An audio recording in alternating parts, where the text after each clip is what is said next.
سابق صدر عارف الوی کہتے ہیں مذاکرات ہوں گے تو گھر کے مالک سے ہوں گے، مذاکرات کی کوشش کر رہا ہوں، نتیجہ کچھ نہیں نکل رہا۔ میڈیا کے ذریعے میں بات کرتا رہوں گا اسٹیبلشمنٹ سے، اور اسٹیبلشمنٹ میڈیا کے ذریعے بات کرتی رہے گی تو بات ہوگی کوئی؟ اچھا 2 سال 3 سال ہو گئے میڈیا کے ذریعے بات ہو رہی ہے، تو ایسے بات چیت نہیں۔ تو میں تو ہمت ہار گیا ہوں کہ احتساب کرنا پاکستان میں ممکن نہیں ہے۔ آگے بڑھتے بات کرتے ہیں سنی اتحاد کونسل کی مخصوص نشستوں کا کیس عید کے بعد تک ملتوی۔ سپریم کورٹ کے 13 رکنی بینچ کے سامنے سنی اتحاد کونسل کے وکیل نے دوسرے دن بھی دلائل جاری رکھے۔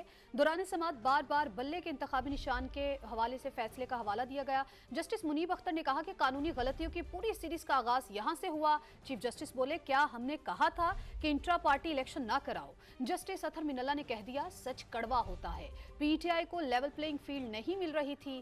سہیر رشید کی رپورٹ میں دیکھیے۔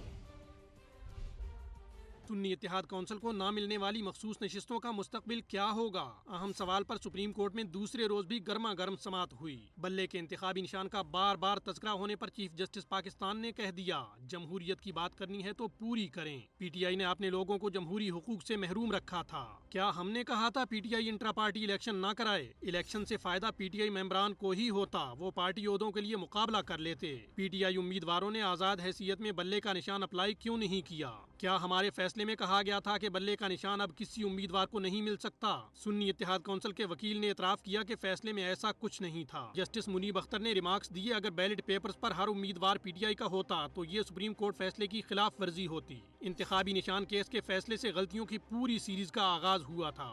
جسٹس اطہر من اللہ نے ریمارکس دیے، پی ٹی آئی مسلسل لیول پلینگ فیلڈ نہ ملنے کی شکایت کر رہی تھی، اور ایسا پہلی بار نہیں ہوا جب کوئی جماعت زیر عتاب آئی ہو۔ چیف جسٹس بولے، اس وقت ہمارے سامنے وہ شکایت نہیں۔ جسٹس اطہر من اللہ نے جواب میں کہا، دیکھنا ہوگا کہ ووٹرز کے حقوق کا تحفظ کیسے ہو سکتا تھا۔ چیف جسٹس قاضی فائز عیسیٰ نے ایک موقع پر یہ ریمارکس بھی دیے کہ جن لوگوں نے کاغذات نامزدگی میں پی ٹی آئی سے تعلق ظاہر کیا تھا وہ آزاد امیدوار نہیں رہے۔ یہ لوگ سنی اتحاد کونسل میں نہ جاتے تو پی ٹی آئی کا کیس اچھا تھا۔ پی ٹی آئی جا کر کہہ سکتی تھی، یہ ہمارے لوگ ہیں، نشستیں ہمیں دو۔ کس دلیل پر پی ٹی آئی کا یہ موقف مسترد کیا جاتا؟ سنی اتحاد کونسل کے سربراہ نے خود آزاد الیکشن لڑ کر اپنی جماعت کو مسترد کیا۔ جسٹس منصور علی شاہ نے کہا، یہ نہیں ہو سکتا کہ اضافی نشستیں دیگر سیاسی جماعتوں میں بانٹ دی جائیں۔ متناسب نمائندگی کا اصول کہاں جائے گا؟ چیف جسٹس نے اس پر پوچھا کہ آئین میں بتائیں یہ کہاں لکھا ہے؟ اب آئین کو دوبارہ لکھنے نہیں بیٹھیں گے، موجودہ آئین کے تحت ہی فیصلہ کریں گے۔ سماعت 24 جون تک ملتوی کرتے ہوئے عدالت نے قرار دیا کہ آئندہ سماعت روزانہ کی بنیاد پر ہوگی۔